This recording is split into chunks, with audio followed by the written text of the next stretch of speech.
तर तिकडे मनसेनं ठाकरे गटाला निमंत्रण दिलं आणि त्याचमुळे भाजप नाराज झाल्याची चर्चा सुरू आहे। प्रति सभागृहात सहभागी होण्यास भाजपनं आपला नकार कळवलेला आहे। आमंत्रण नाकारल्याचं आशिष शेलार यांनी मनसेला पत्र दिलंय। 25 वर्ष सत्तेत असून ज्यांनी भ्रष्टाचार केल्यानं मुंबईतील समस्यांनी अक्राळ विक्राळ रूप धारण केलं त्यांच्यासोबत चर्चेत सहभागी होऊन काय साध्य होईल असं भाजपनं पत्रात म्हटलंय। आपण पाहूया या पत्रात नेमकं काय म्हटलंय। ज्या ठाकरे गटाची गेली 25 वर्ष पालिकेवर सत्ता होती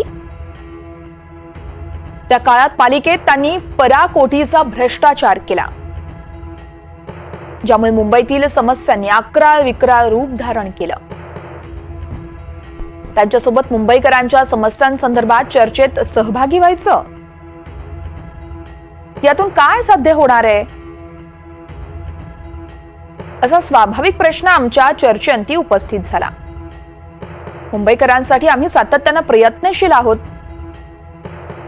25 वर्ष पराकोटीचा भ्रष्टाचार करणाऱ्यांसोबत चर्चेत सहभागी होण्यापेक्षा भाजप रस्त्यावर उतरून मुंबईकरांच्या समस्या सोडवेल असं पत्रात म्हटलंय। त्यासाठी यापूर्वीप्रमाणे सातत्यानं अग्रेसर कटिबद्ध राहील असं देखील या पत्रात नमूद करण्यात आलंय।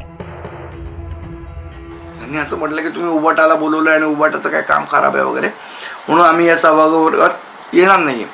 मला माहित नाही, म्हणजे विधानसभेच्या सभागृहात पण उभाट आहे, पण तिकडे तुम्ही बसता त्यांच्याबरोबर। इथे काय प्रॉब्लेम आहे मला कळला नाही। ठीक आहे, तो त्यांचा वैयक्तिक विषय आहे, मला त्याच्यामध्ये जायचं नाहीये। आम्ही मुंबईच्या प्रश्नांवर काम करण्यासाठी हे बोलवलेलं सभागृह आहे आणि आम्ही हेही म्हटलेलं की राजकीय अभिनिवेश बाजूला ठेवून आपण सगळ्यांनी एकत्र येऊया। लोकांना वाटलं नाही वाटलं तो त्यांचा वैयक्तिक। या सगळ्यात जर पाहिलं तर भाजपचे जे